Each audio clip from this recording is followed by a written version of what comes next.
Ajude os sussurros do imaginário a crescer. Ama os audiobooks do canal? Que tal apoiar esse projeto e ajudar a trazer ainda mais histórias incríveis para todos? Contribua com qualquer valor via Pix. Escaneie o QR Code na tela e faça parte dessa jornada literária. Seu apoio nos ajuda a produzir mais e melhor. Cada contribuição mantém viva a magia das histórias e fortalece essa comunidade de apaixonados por literatura. Muito obrigado pelo seu apoio. Bem-vindo aos Sussurros do Imaginário. Nosso canal é totalmente dedicado a audiobooks, proporcionando uma experiência imersiva para todos os amantes de boas histórias. Aqui, você pode relaxar e deixar sua imaginação fluir enquanto escuta os melhores títulos literários. Dica especial: para uma experiência ainda mais completa, recomendamos que você acompanhe o audiobook com o livro físico ou o e-book. Dessa forma, você poderá desfrutar tanto da narrativa quanto do texto original, unindo os dois mundos.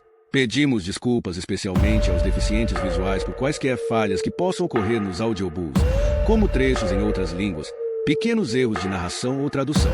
Isso acontece porque utilizamos narração sintética para manter a produção dos áudios. Queremos ouvir você. Sugira nos comentários livros que gostaria de ver aqui no canal. Não se esqueça de curtir, comentar e se inscrever para ficar por dentro de todas as novidades. Obrigado por estar conosco e bons sussurros.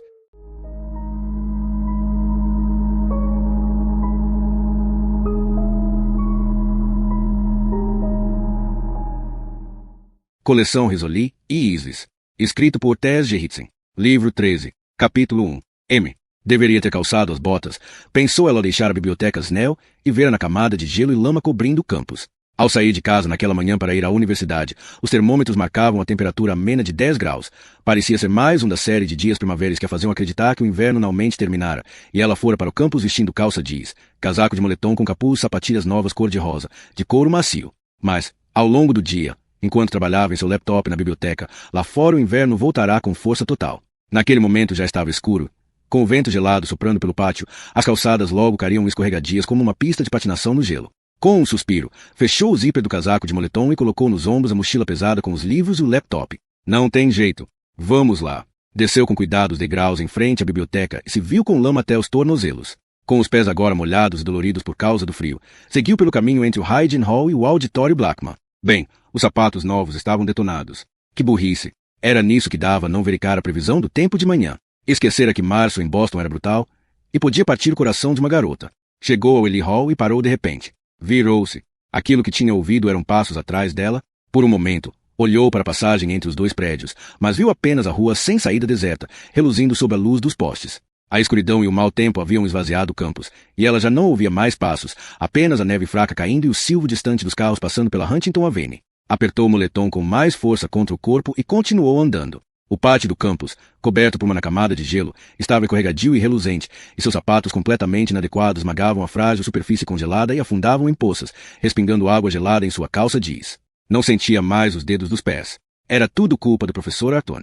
Tinha sido por causa dele que Amy passará o dia todo na biblioteca, que não estava em casa naquele momento, jantando com os pais. Lá estava ela, sem sentir os dedos dos pés, quase congelados, tudo porque sua monograia, as 32 páginas nas quais vinha trabalhando havia meses, estava incompleta, ele dissera. Insuficiente, acrescentara, porque Amy não havia abordado o acontecimento crucial na vida de Artemisia Gentilish, o trauma que mudará sua vida e imbuir as suas pinturas uma intensidade violenta e visceral, o fato de ter sido estuprada. Como se as mulheres fossem punhados de argila sem forma que precisassem ser esmurradas e agredidas para serem transformadas em algo maior. Como se, para se tornar uma artista, Artemisia precisasse ter sido vítima de uma boa e velha violência sexual. Enquanto atravessava o pátio, chapinhando na lama, ficava cada vez mais irritada ao lembrar os comentários de Arthur. O que um velho encarquilhado como ele sabia sobre as mulheres e todos os dissabores exaustivos e exasperantes que tinham de suportar, todos os conselhos úteis impostos a elas por homens com seu tom de eu sei do que estou falando. Ela chegou à faixa e parou diante do sinal para pedestres, que acabará de ficar vermelho. Claro que estava vermelho, tudo naquele dia tinha conspirado contra ela. Carros passavam, os pneus espirrando água suja. A mistura de chuva e neve caía com estrépito sobre sua mochila, e ela pensou no laptop, perguntando se estaria molhado, o que faria com que perdesse todo o trabalho que havia feito naquela tarde. Sim, esse seria o encerramento perfeito para aquele dia. Era o que ela merecia por não ter verificado a previsão do tempo, por não ter levado um guarda-chuva, por estar usando aqueles sapatos idiotas. O sinal ainda estava vermelho. Será que estava com defeito? Será que ela deveria ignorá-lo e simplesmente atravessar a rua correndo? Estava tão concentrada no sinal que não percebeu o homem parado atrás dela. Então alguma coisa nele chamou sua atenção. Talvez o farfalhar de seu casaco de nylon, ou o cheiro de álcool que ele exalava. Assim que percebeu que havia alguém às suas costas, virou-se para olhar. O homem estava tão encolhido para se proteger do frio, com um cachecol enrolado no pescoço até o queixo e gorro de lã puxado até as sobrancelhas, que a única coisa que ela conseguiu ver de seu rosto foram os olhos. Ele não evitou o olhar dela. Na verdade, encarou-a com olhos tão penetrantes que ela se sentiu invadida, como se aquele olhar estivesse alcançando seus segredos mais íntimos. Ele não fez nenhum movimento na direção dela, mas a maneira como atuou foi suficiente para deixá-la apreensiva. Amy olhou para o comércio do outro lado da Huntington Avenue. A lanchonete que vendia tacos estava aberta, as janelas bem iluminadas, e ela podia ver meia dúzia de clientes lá dentro. Um lugar seguro, onde havia pessoas a quem poderia recorrer caso precisasse de ajuda. Poderia entrar lá para se aquecer e talvez chamar um Uber para levá-la para casa. O sinal na aumente ficou verde. Ela deu um passo rápido demais a calçada para a rua, e a sola de sua sapatilha de couro derrapou no asfalto escorregadio. Agitou os braços, tentando se manter de pé, mas a mochila fez perder o equilíbrio, e ela tombou para trás, caindo de bunda no chão enlameado. Encharcada e atonita, levantou-se cambaleando. Não viu os faróis vindo a toda velocidade em sua direção.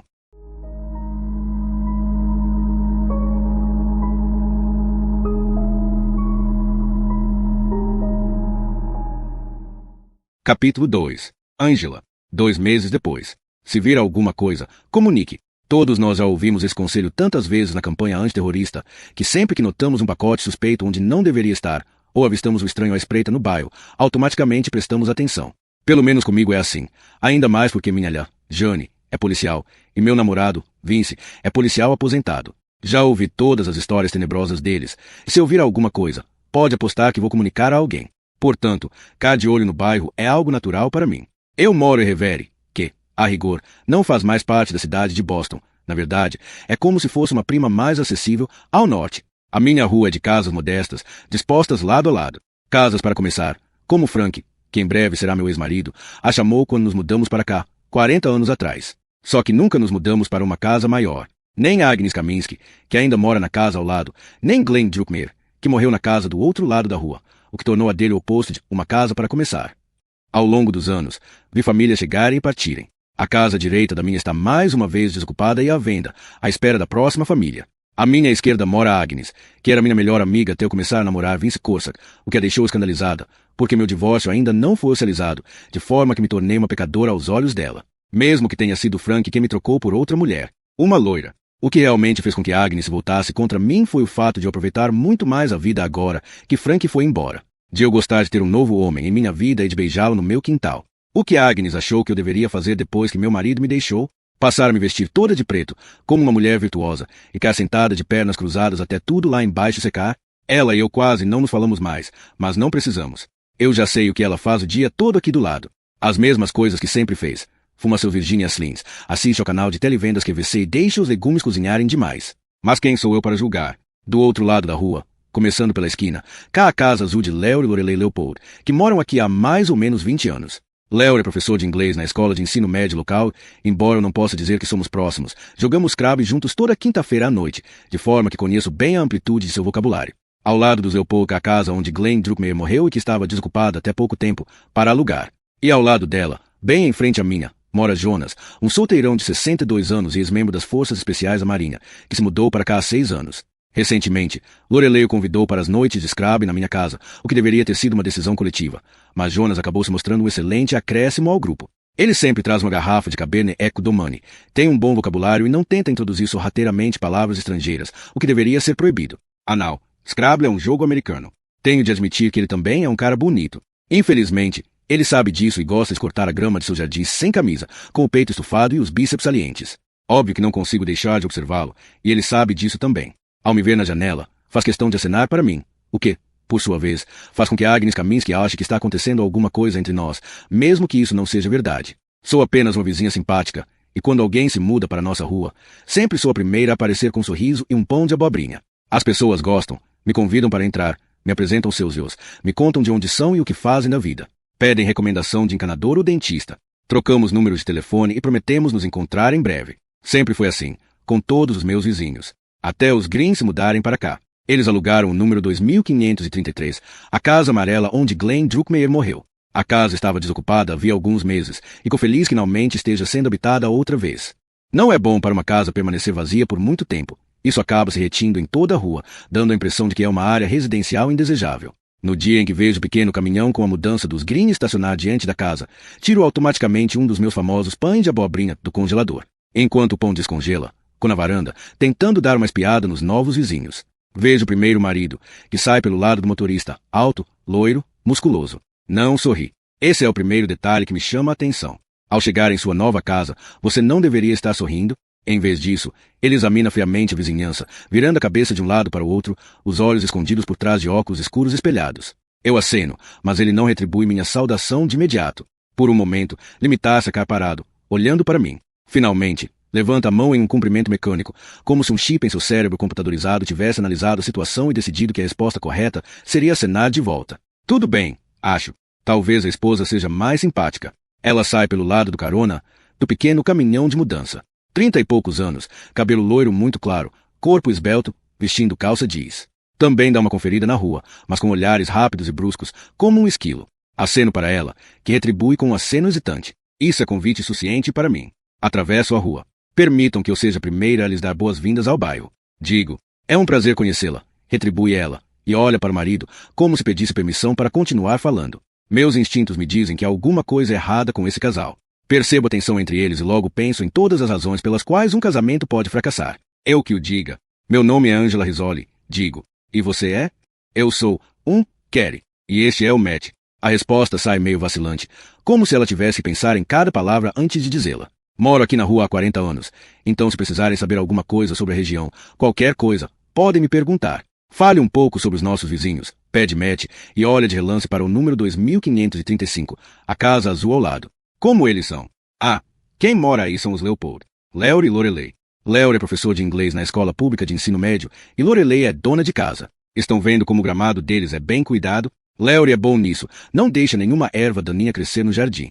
Eles não têm lhos, então são vizinhos legais e tranquilos. Do outro lado da casa, de vocês mora o Jonas. Ele é aposentado das Forças Especiais da Marinha. Nossa, tem umas histórias inacreditáveis para contar. E do meu lado da rua, bem ao lado da minha casa, mora a Agnes Kaminski. O marido dela morreu há séculos, mas ela nunca se casou de novo. Acho que ela simplesmente gosta das coisas do jeito que estão. Éramos melhores amigas, até meu marido. Percebo que estou falando demais e faço uma pausa. Eles não precisam saber porque eu e Agnes não nos falamos mais.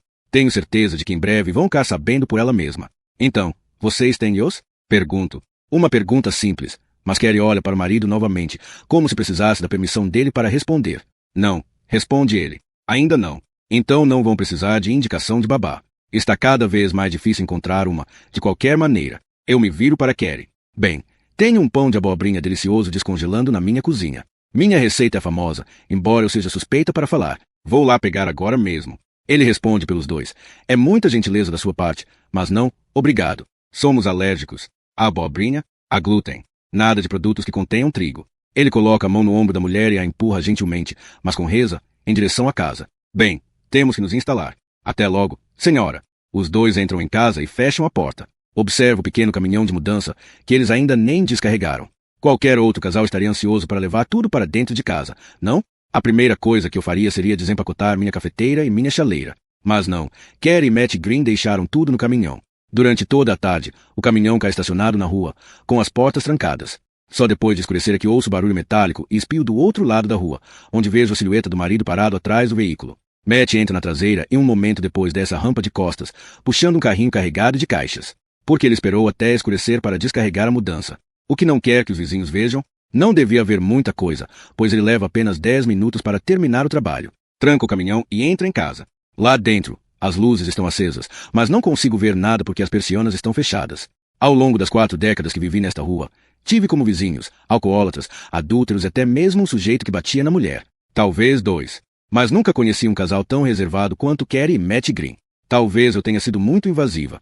Talvez eles estejam tendo problemas conjugais e não consigam lidar com uma vizinha intrometida no momento. Pode ser inteiramente minha culpa o fato de não termos nos dado bem logo de cara. Acho que preciso dar um pouco de espaço a eles. Mas no dia seguinte, e no outro, e no dia depois desse, não consigo parar de vigiar o número 2533. Vejo Léo e Leopold saindo para trabalhar. Vejo Jonas cortando a grama sem camisa. Vejo minha inimiga, Agnes, fumando um cigarro e olhando com desaprovação, como faz 2 vezes por dia, ao passar pela minha casa. Mas os Green?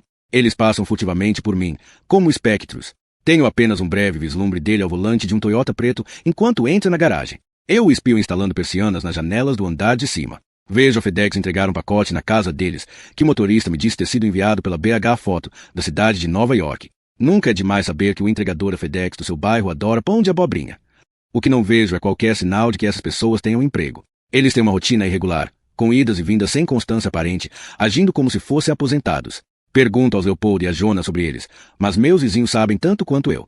Os Green são um mistério para todos nós. Expliquei tudo isso para minha Jane, por telefone, e era de esperar que ela tivesse ficado tão curiosa quanto eu. Mas ela salienta que não há nada de criminoso em querer ficar longe de vizinhos bisbilhoteiros. Jane tem orgulho de seus instintos policiais, de ser capaz de perceber quando alguma coisa é errada, mas não tem o mínimo respeito pelos instintos de uma mãe. Quando ligo pela terceira vez para falar sobre os Green, ela normalmente perde a paciência. Me ligue se algo realmente acontecer, diz, irritada. Uma semana depois, a jovem Tricia Talley, de 16 anos, desaparece.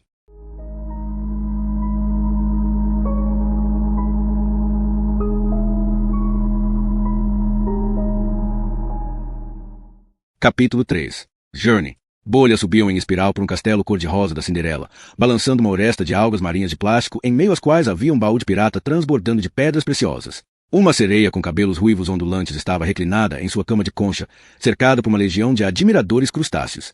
Apenas o ocupante desse país das maravilhas subaquático estava realmente vivo. Naquele momento, olhava através do vidro manchado de sangue para a detetive Jane Rizzoli. É um aquário muito sofisticado só para um pequeno peixinho dourado, comentou Jane. Acho que tem todo o elenco de A Pequena Sereia aí dentro. Tudo isso para um peixe que vai ser jogado no vaso sanitário depois de apenas um ano. Não necessariamente.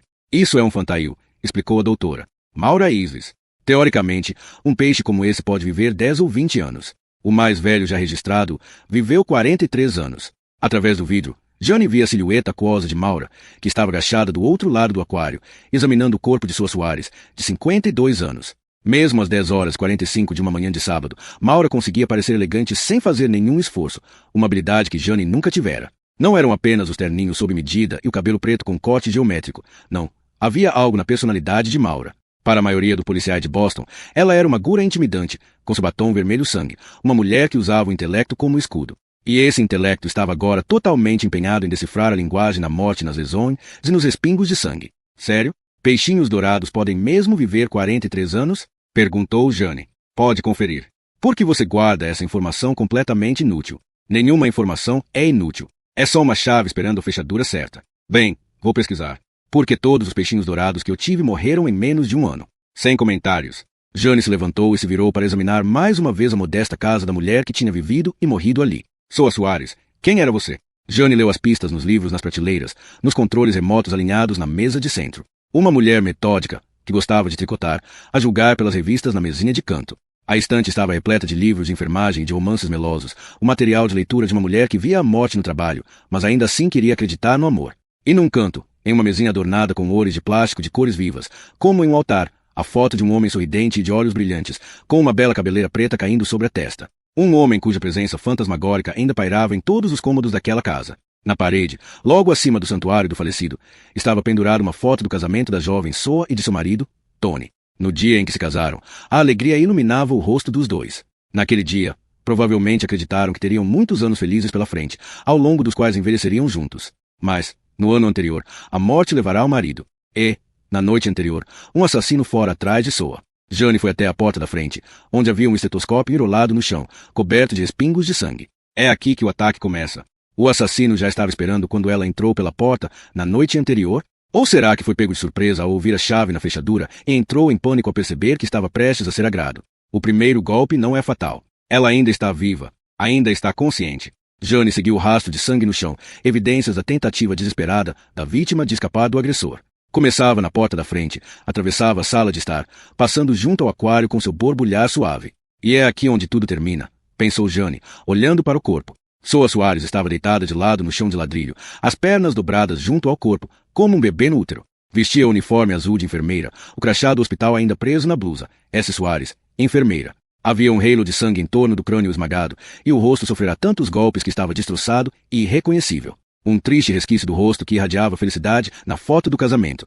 Estou vendo o contorno de uma sola de sapato aqui, neste respingo de sangue, disse Maura. E tem uma pegada parcial ali. Jane se agachou para examinar mais de perto a marca da sola de sapato. Parece a sola de uma bota. Masculina, tamanho 40 ou 41. Jane se virou para a porta da frente. O estetoscópio dela está perto da porta. Ela é atacada logo depois de entrar em casa. Consegue rastejar até este ponto, onde se encolhe em posição fetal, talvez tentando se proteger a cabeça. E ele volta a golpeá-la.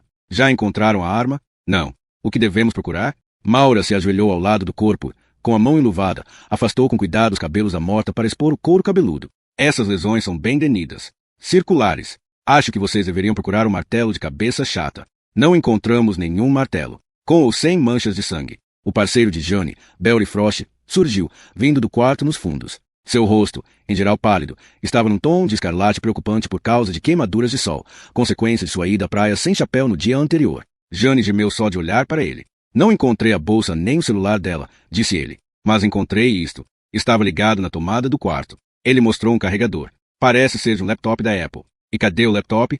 Perguntou Jane. Não está aqui. Tem certeza? Quer procurar você mesma? Foi uma resposta ríspida, atípica em se tratando de Frost, mas talvez ela tivesse provocado. E aquela queimadura de sol devia estar incomodando. Jane já tinha dado uma olhada na casa mais cedo, mas começou a percorrê-la de novo, com o protetor de sapatos descartável sibilando no contato com o chão. Ela deu uma espiada no quarto de hóspedes, onde a cama estava coberta de roupas e lençóis dobrados. Logo adiante cava o banheiro, o armário embaixo da pia lotado com os cremes e as loções faciais de costume, que faziam a promessa de juventude eterna sem nunca cumpri-la. No armário de remédios havia frasco de comprimidos para hipertensão e alergia, além de um frasco prescrito de hidrocodona, que tinha vencido 6 meses atrás. Nada no banheiro parecia fora do lugar, o que Jane achou suspeito. O armário de remédios era um dos primeiros lugares que um ladrão costumava revirar, e a hidrocodona seria algo que valeria a pena roubar. Jane continuou até o quarto principal, onde viu, na cômoda, outra foto emoldurada de Soa e do marido em tempos mais felizes. Tempos cheios de vida. Eles estavam de braços dados na praia, e nos anos decorridos desde a foto do casamento ambos haviam ganhado rugas e quilos. A cintura estava mais roliça, as linhas de expressão mais profundas. Ela abriu o armário e viu que, junto com as roupas de Soa, ainda estavam pendurados os paletós e as calças de Tony. Como devia ter sido doloroso para ela abrir aquele armário todas as manhãs e ver as roupas do falecido marido. Ou será que era um consolo poder tocar os tecidos que ele usará, sentir seu perfume familiar? Jane fechou o armário. Frost tinha razão. Se Soa tinha um laptop da Apple, não estava naquela casa. Ela foi até a cozinha, onde havia pacotes de farinha de milho e sacos plásticos cheios de palha de milho seca sobre a bancada. Fora isso, a cozinha estava organizada e as superfícies limpas. Soa era enfermeira. Talvez limpar e desfetar superfícies já tivesse se tornado um hábito. Jane abriu o armário da despensa e viu prateleiras cheias de tempero de molhos que não conhecia. Imaginou Soa empurrando o carrinho de compras pelos corredores do mercado, planejando as refeições que ia preparar para si mesma. A mulher morava sozinha. Provavelmente comia sozinha. A julgar pelo armário de temperos bem abastecido, cozinhar devia ser uma fonte de conforto. Mais uma peça do quebra-cabeça que era Soa Soares. Uma mulher que gostava de cozinhar e tricotar. Que sentia tanta falta do marido que mantinha as roupas dele no armário e um santuário em sua homenagem na sala. Uma mulher que adorava romances melosos de seu peixinho dourado. Uma mulher que vivia sozinha, mas com certeza não tinha morrido sozinha. Alguém havia se inclinado sobre ela, com a arma do crime na mão. Alguém tinha visto Soa dar seus últimos suspiros. Jane olhou para o vidro estilhaçado no chão, que era da porta da cozinha, o ponto por onde o criminoso aparentemente havia entrado. Ele havia quebrado o vidro da porta, enado a mão pelo buraco e destrancado a fechadura. Jane saiu para o pátio lateral, uma faixa de cascalho erma com uma lata de lixo vazia e algumas ervas daninhas brotando. Havia mais estilhaços ali, mas o cascalho não preservava pegadas, e o portão tinha apenas uma trava simples, fácil de levantar pelo lado de fora. Nenhuma câmera de segurança, nem sistema de alarme. Soa devia se sentir segura naquele bairro. O celular de Jane tocou, o som estridente de acorde de violino. Era o tema de psicose e deixava seus nervos à or da pele, o que era muito apropriado. Sem ver quem estava ligando, silenciou o telefone e voltou para dentro da casa. Uma enfermeira. Quem diabos mata uma enfermeira? Você não vai atender? Perguntou Maura quando Jane voltou para a sala de jantar. Não, mas é a sua mãe. E é exatamente por isso que não vou atender. Ela viu a sobrancelha arqueada de Maura.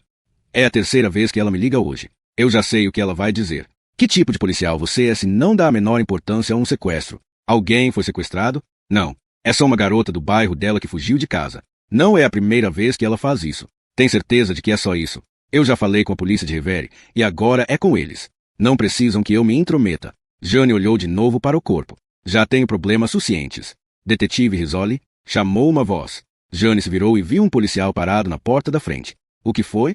A neta da vizinha acabou de chegar. Ela está pronta para fazer a tradução, caso queiram vir até a casa ao lado. Jane e Frost saíram da casa, e a luz do sol era tão intensa que Jane precisou parar e estreitar os olhos por um momento para se acostumar à claridade enquanto se dava conta da plateia que os observava. Havia uma dúzia de vizinhos na calçada, atraídos pelo espetáculo dos carros sociais estacionados na rua. Quando um furgão da perícia criminal parou atrás da leira de viaturas da polícia, duas mulheres de cabelos grisalhos balançaram a cabeça, a mão cobrindo a boca, consternadas. Não era a atmosfera de circo com a qual Jane tantas vezes se deparava no centro de Boston, onde cenas de crime eram fonte de entretenimento. A morte de Soa havia abalado visivelmente aqueles que a conheciam, e eles ficaram observando, em um silêncio atordoado, enquanto Jane e Frost caminhavam até a casa vizinha. A porta foi aberta por uma jovem asiática vestindo calça risca de jeans e camisa branca bem passada, um traje estranhamente profissional para uma manhã de sábado. Ela ainda está muito abalada, mas quer muito falar com vocês. Você é neta dela? Perguntou Jane. Sou.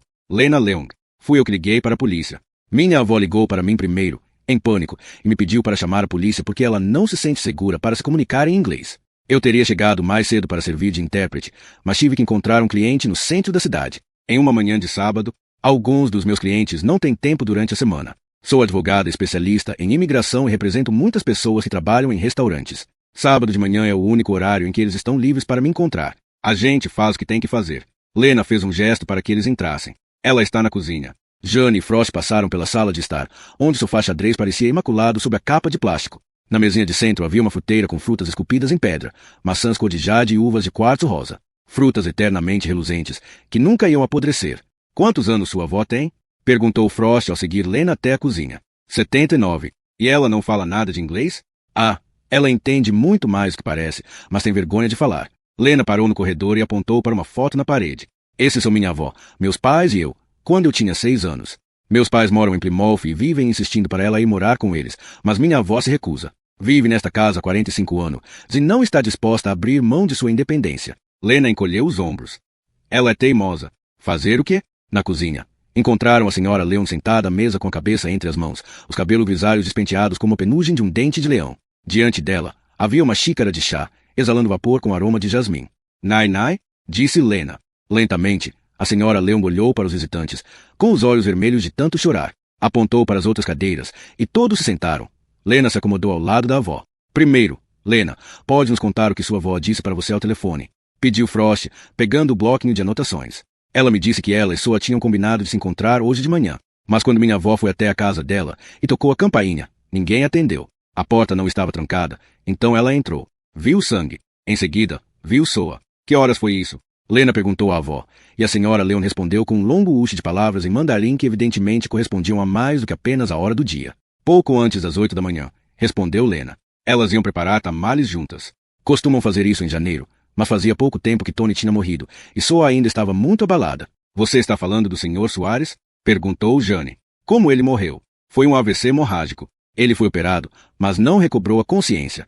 Passou 3 semanas em coma antes de morrer. Lena balançou a cabeça. Era um homem muito bom, muito gentil com minha avó. Com todo mundo, na verdade. Ele e Soa estavam sempre andando de mãos dadas pelo quarteirão, como recém-casados. Frost ergueu os olhos do bloquinho no qual vinha fazendo anotações. Você disse que sua avó e Soa iam preparar tamales hoje de manhã. Como elas conversavam uma com a outra? Lena franziu a testa. Como assim? Sua avó não fala inglês. E imagino que Soa não falasse chinês. Elas não precisavam conversar porque cozinhar é uma linguagem. Elas se observavam e provavam as coisas juntas. Sempre mandavam pratos uma para a outra. Os tamales de Soa. O delicioso ragu de rabada da minha avó. Jane olhou para a prateleira de temperos junto ao fogão, para a variedade de condimentos e molhos tão diferentes dos de Soa.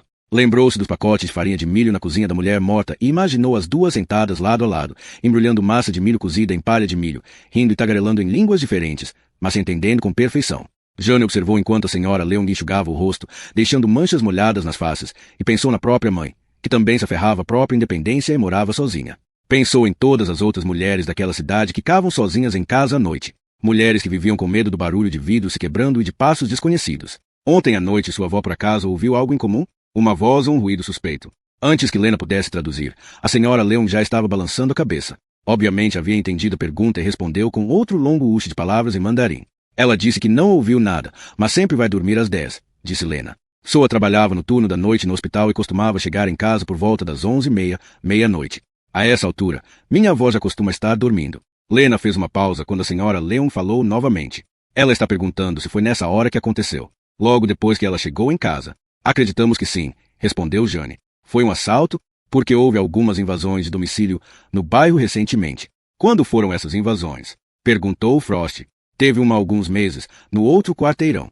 Quando aconteceu? Os moradores estavam em casa, dormindo, e não acordaram. Depois disso, meu pai instalou trancas novas na casa da minha avó.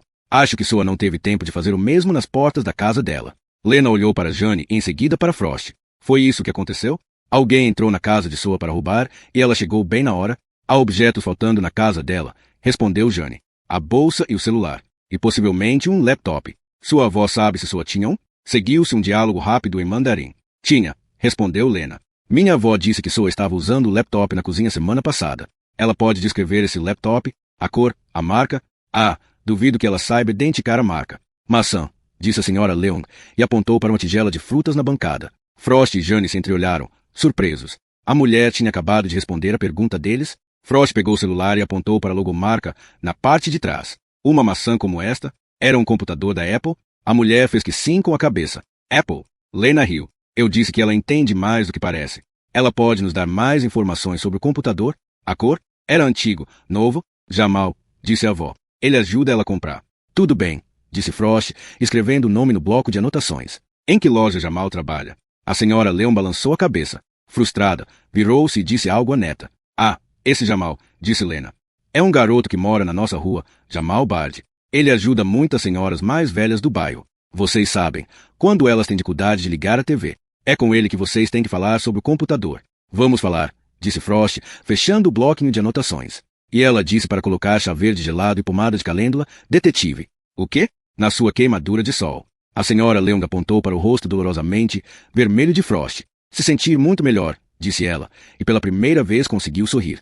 Só mesmo Frost para finalmente arrancar um sorriso daquela mulher triste. As mulheres mais velhas sempre pareciam tratá-lo como um neto perdido. Mais uma coisa, disse Lena. Minha avó disse que vocês precisam ter cuidado quando forem falar com o Jamal. Por quê?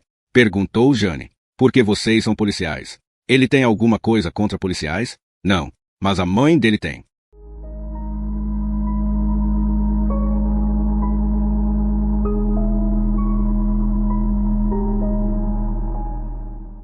Capítulo 4. Por que vocês querem falar com o Meulho? Estão simplesmente pressupondo que ele fez alguma coisa errada. Beverly Bard montava guarda na porta da frente, uma barreira intransponível contra qualquer um que ousasse invadir sua casa. Embora fosse mais baixa que Jane, era atarracada como um tronco de árvore, tinha os pés afastados, plantados com reza no chão, calçando chinelos cor-de-rosa. Nós não estamos aqui para acusar seu de nada, senhora, disse Frost calmamente. Quando era preciso acalmar os ânimos, Frost agia como mediador de crises, a voz a qual Jane sempre recorria para diminuir a tensão. Só achamos que talvez Jamal possa nos ajudar.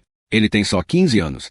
Como poderia ajudar em uma investigação de assassinato? Ele conhecia Zoe, assim como todo mundo no bairro. Mas é claro que vocês, policiais, miram no único garoto negro do quarteirão. Era natural que ela pensasse assim. E como poderia ser diferente? Para qualquer mãe, o mundo inteiro é um lugar repleto de perigos, mas isso era ainda mais verdadeiro para a mãe de um negro. Senhora Bard, interveio Jane, eu também sou mãe. Entendo que esteja preocupada porque nós queremos falar com Jamal. Mas precisamos de ajuda para identificar o computador da senhora Soares, e ficamos sabendo que seu Lho ajudou a comprá-lo. Ele ajuda várias pessoas com computadores. Até ganham dinheiro por isso às vezes. Deem uma olhada no bairro. Quantos desses idosos vocês acham que conseguem se entender com o próprio celular? Então ele é a pessoa certa para nos ajudar a encontrar o laptop desaparecido de Soa. Quem invadiu a casa dela levou o computador, e precisamos saber qual era a marca e o modelo. A senhora Bard os observou por um momento, uma mãe ursa avaliando se aqueles intrusos representavam uma ameaça para seu lote. Relutante, ela se afastou para deixar que entrasse na casa. Só para vocês saberem, eu tenho um celular e não tenho medo de umar essa conversa. Tudo bem, se isso deixar mais confortável, disse Jane. Quem não tinha celular hoje em dia? Aquele era o mundo com o qual a polícia agora tinha que lidar. Um mundo no qual cada um de seus movimentos podia ser registrado e questionado. No lugar daquela mãe, ela faria o mesmo. A senhora Bard os conduziu pelo corredor, os chinelos cor-de-rosa batendo na sola dos pés. Quando chegaram à porta do quarto, chamou-lhe. Meu amor, é a polícia. Eles querem falar com você sobre Soa. O garoto devia ter ouvido a conversa porque não esboçou nenhuma reação, nem se virou para olhar para eles. Estava sentado em frente ao computador, com os ombros curvados, como se já suspeitasse que aquela visita não significava coisa boa. Espalhado pelo quarto, a bagunça típica de um adolescente. Roupa sobre a cama, tênis Nike azuis no chão, prateleiras repletas de bonecos de plástico. Capitão América, Pantera Negra. Posso me sentar? Perguntou Jane. O garoto encolheu os ombros, uma resposta que ela interpretou como um sim. Ou talvez apenas um tanto faz. Ao puxar uma cadeira para perto dele, ela notou o inalador de salbutamol no assento. O garoto tinha asma. Colocou o inalador na mesa e se sentou. Sou a detetive Rizzoli, apresentou-se ela. E este é o detetive Frost. Trabalhamos na divisão de homicídios da polícia de Boston e precisamos da sua ajuda. É sobre a sua, não é? Então você ficou sabendo o que aconteceu. Ele fez que sim com a cabeça, ainda sem olhar para ela. Vi os carros da polícia. Ele ficou aqui em casa e eu fui ver o que estava acontecendo. Disse a ele para não sair, porque não queria que houvesse nenhum mal-entendido. Vocês, da polícia, às vezes fazem suposições. A senhora Bard disse da porta. Eu tento não supor nada. Senhora Bard, disse Jane. Então por que vocês estão aqui? Perguntou Jamal. Ele finalmente se virou para encarar Jane, e ela viu seus olhos castanhos úmidos com cílios incrivelmente longos. Jamal era pequeno para um jovem de 15 anos, se parecia frágil. A asma, pensou ela. Alguns objetos sumiram da casa de Soa, incluindo o laptop dela. A senhora Leon disse que você ajudou Soa a comprar o computador. Ele piscou, os cílios brilhando. Era uma senhora legal. Sempre tentava me pagar pelas coisas que eu fazia para ela. O que você fazia? Algumas coisas. Ajudava a mexer na televisão, a configurar o computador novo. Fiquei com pena depois que o marido dela morreu. Todos nós ficamos com pena dela, acrescentou a senhora Bard. Parece que as piores coisas sempre acontecem com pessoas boas. Nos fale sobre o laptop de Soa. Quando você a ajudou a comprá-lo? Frost perguntou a Jamal. Acho que tem uns 2 meses. O computador antigo dela quebrou, e ela queria um novo para pesquisar umas coisas na internet. Ela não tinha muito dinheiro e me perguntou que tipo deveria comprar.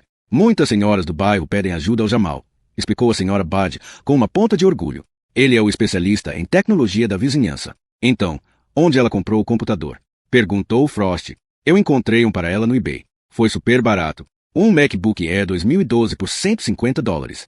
A parte gráfica não era muito importante para ela, e imaginei que não precisasse de mais do que 4 GB de memória. Ela ia usar só para pesquisa. Frost escreveu em seu bloquinho de anotações. Então, um MacBook Air 2012, tela de 13.3 polegadas. Processador Intel Core de 1,8 GHz. Espere aí, você está indo rápido demais. Vou anotar tudo isso. Quer que eu imprima as especificações técnicas para você? Jamal se virou para o computador e digitou no teclado, buscando as informações. Segundos depois, a impressora começou a funcionar e ejetou uma folha de papel. Era prata, acrescentou ele.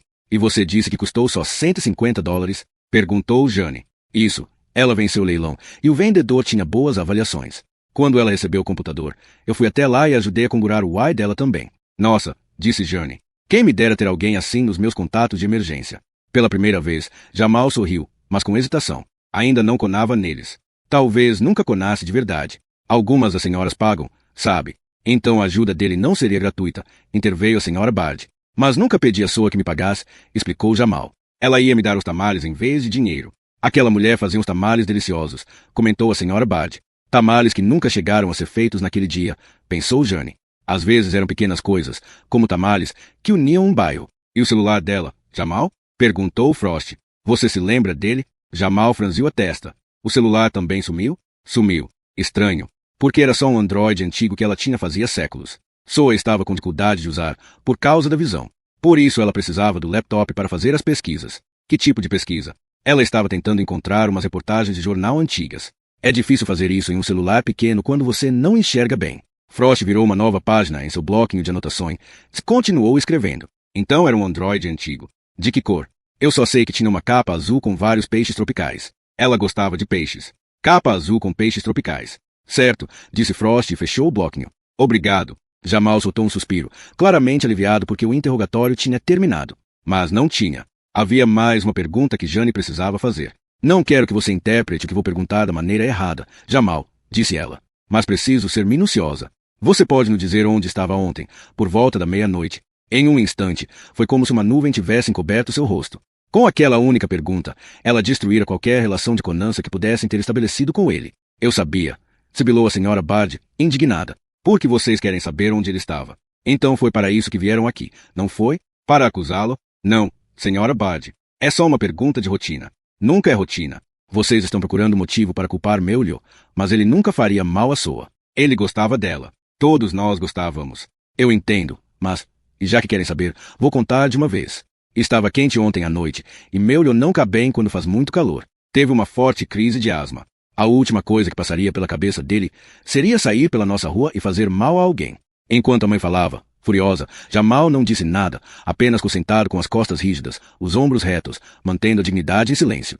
Jane não podia retirar a pergunta, que teria feito a qualquer adolescente que morasse em um bairro onde tivesse havido invasões, que conhecesse a vítima e tivesse entrado na casa dela. O que ela disse em seguida o deixaria ainda mais ofendido. Jamal, disse ela calmamente, como você esteve dentro da casa de Soa, pode ter deixado suas impressões digitais lá. Precisaremos separá-las das outras não identificadas que encontrarmos. Vocês querem colher as minhas impressões digitais, disse ele em um tom apático. É só para sabermos quais podemos descartar. O garoto deu um suspiro resignado. Tudo bem. Eu entendo.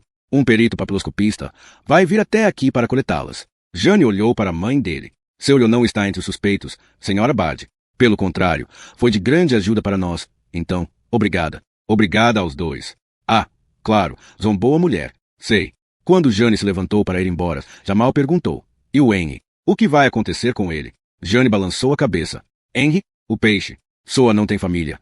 Então quem vai alimentar o Henry? Jane olhou de relance para Frost, que se limitou a balançar a cabeça. Ela se virou para Jamal. O que você sabe sobre peixinhos dourados?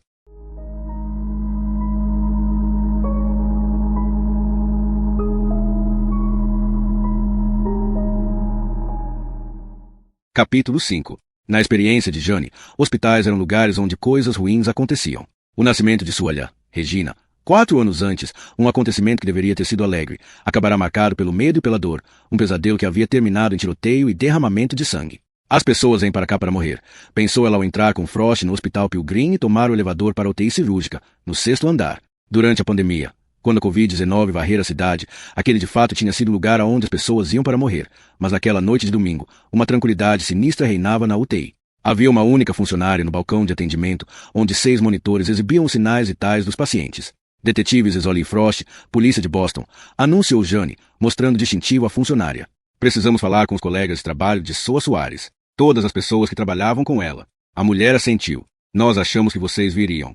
Eu sei que todo mundo quer falar com vocês. Ela pegou o telefone. Vou avisar ao Dr. Antrim também. Dr. Antrim? O diretor da UTI. Ele ainda deve estar no hospital. Ela ergueu o olhar quando uma enfermeira surgiu, vindo de um dos cubículos onde cavam os pacientes. Mary Beth, a polícia está aqui. A enfermeira logo veio na direção deles. Era ruiva e sardenta, com fragmentos de rímel preto nos cílios. Sou Mary Beth Neal, a enfermeira-chefe. Estamos todos em choque pelo que aconteceu com Soa. Já pegaram o criminoso? Estamos no início da investigação, explicou Jane. Uma a uma, mais enfermeiras se juntaram a eles no balcão da unidade, formando um círculo de rostos soturnos. Frost anotou rapidamente os nomes. Fran Souza, uma mulher baixinha e atacada, de cabelos escuros bem curtos, com um corte tipicamente masculino. Paula Doyle, cabelos loiros presos em um rabo de cavalo, magra, bronzeada e em forma, como uma modelo de roupas esportivas. Alma Aquino, óculos enormes dominando o rosto de traços delicados. Não conseguimos acreditar quando ouvimos a notícia ontem à noite, disse Mary Beth. Não conhecemos ninguém que tivesse algum motivo para fazer mal à Soa.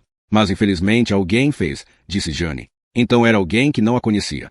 Meu Deus, o mundo enlouqueceu. Suas colegas assentiram, concordando, tristes. Para aqueles que se comprometeram a salvar vidas, tirar uma, sobretudo a de um dos seus, devia mesmo parecer um ato de loucura. A porta da unidade se abriu e um médico entrou apressado, o jaleco branco esvoaçando contra as longas pernas. Ele não fez nenhum movimento para apertar a mão dos detetives. No mundo pós-pandemia, manter a distância tinha se tornado o novo normal, mas ele chegou perto o suficiente para que Jane lesse o nome em seu crachá. Estava na casa dos 50, usava óculos de aro de tartaruga e tinha uma expressão séria. Foi isso que mais chamou a atenção de Jane, a seriedade. Ela reconheceu na testa franzida, no olhar ansioso. Meu nome é Mike Antrim, disse ele. Sou diretor da UTI. Detetives Isoli e Frost, respondeu Jane. Tínhamos esperança de que fosse um equívoco. Que tivesse sido outra pessoa, disse Mary Beth Neal. Outra Soa. Por um momento ninguém disse nada, e o único som foi o barulho de um ventilador no cubículo de um dos pacientes. Como podemos ajudar? Perguntou o Dr. Antrim. Estamos tentando reconstituir a sequência dos acontecimentos da sexta-feira. Jane olhou para a equipe. Quando vocês a viram pela última vez? No M do turno da noite. Nós passamos nossos pacientes para a equipe do turno da madrugada às 11. Em geral, terminamos de passar o plantão por volta das 11h15, disse Fran Souza. E depois? Depois fui para casa. As outras enfermeiras concordaram, e várias vozes disseram. Eu também. E o senhor, Dr. Antrim? Perguntou Jane. Na sexta-feira eu estava aqui, de plantão. A que horas viu sua sair do hospital? Na verdade, não vi quando ela saiu. Estava ocupado com o paciente do leito 7. Ele teve várias paradas cardiorrespiratórias. Tentamos estabilizá-lo durante horas, mas infelizmente ele faleceu no início da manhã. O médico fez uma pausa, o olhar se voltando para o cubículo número 7. O leito maldito, disse Mary Beth baixinho. Foi onde Tony morreu também. Frost ergueu os olhos do bloquinho de anotações. Tony, o marido de Soa, respondeu o Dr. Antrim. Ele ficou internado aqui na UTI durante quase um mês depois da cirurgia. Coitada da Soa, trabalhando enquanto Tony vegetava naquele cubículo. Ele era como parte da nossa família. Os dois eram, acrescentou Mary Beth. Todos ficaram em silêncio outra vez, e ouviu-se mais uma rodada de suspiros. É verdade, nós realmente somos uma família aqui, disse Antrim. Quando Minha ficou internada, há alguns meses, Soa foi a enfermeira responsável por ela, e tratava Amy como se fosse sua própria lhã. Ela não poderia ter recebido cuidados melhores. Sua lhã, ela está bem? Perguntou Jane, quase com medo de ouvir a resposta. Ah, Amy está ótima agora. Ela foi atropelada na faixa de pedestres por um motorista louco. Fraturou a perna em 3 lugares e precisou fazer uma cirurgia de emergência devido à ruptura do baço. Minha mulher e eu ficamos apavorados, mas as enfermeiras aqui ajudaram nossa lhá a se recuperar. Principalmente Soa, que a voz falhou e ele desviou o olhar. Vocês têm ideia de alguém que tivesse alguma coisa contra ela? Um ex-paciente? Talvez? Um membro da família de um dos pacientes? Não, responderam as enfermeiras em uníssono. Não consigo imaginar ninguém querendo fazer mal a ela, acrescentou Antrim. É o que todo mundo diz, comentou Jane. Bem, é verdade, interveio Mary Beth, e ela teria nos contado se estivesse recebendo ameaças. Ela estava se relacionando com alguém? Um relacionamento amoroso? Perguntou Frost. Algum homem novo na vida dela? Claramente ofendida com a pergunta, Mary Beth retrucou. Faz só 6 meses que Tony morreu. Vocês acham mesmo que ela já estaria saindo com outro homem? Ela parecia preocupada com alguma coisa ultimamente? Perguntou Jane. Não, ela só andava mais quieta do que o normal, o que era de esperar, depois de perder Tony. É bem provável que tenha sido por isso que ela parou de ir aos nossos jantares mensais. Jane notou que Antrim estava com a testa franzida. O que foi, doutor? Perguntou ela. Não sei se isso tem alguma importância. Na época me pareceu estranho, mas agora estou pensando. No quê? Na última quarta-feira, quando eu estava saindo do hospital. Vi Soa no estacionamento, falando ao celular. Deve ter sido pouco antes do início do plantão dela, talvez por volta das 2:30 da tarde. O que tinha de estranho?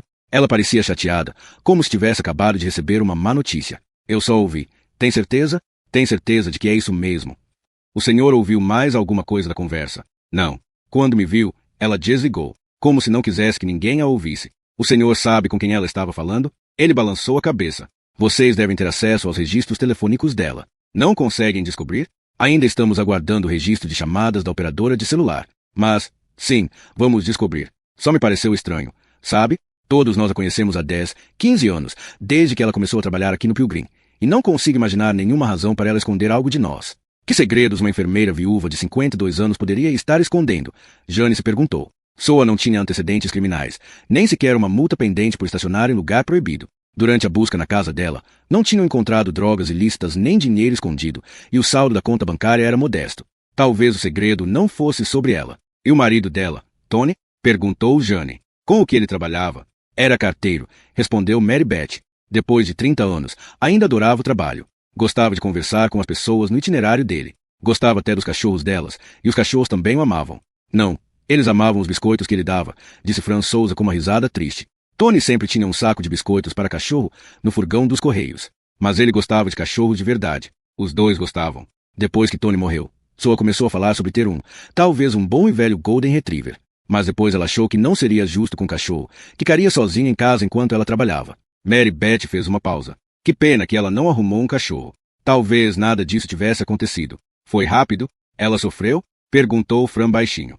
Jane pensou nas manchas de sangue seco no chão da sala, evidências da tentativa desesperada de Soa de fugir. Sim, ela tinha sofrido. Soa permanecerá viva por tempo suficiente para a cara apavorada, para saber que estava prestes a ser morta. Nós ainda estamos aguardando o laudo da necropsia.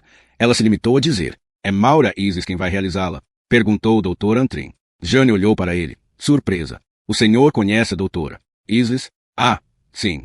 Nós tocamos juntos na mesma orquestra. Ela toca em uma orquestra? É uma orquestra de médicos. Ensaiamos uma vez por semana na Brooklyn High School.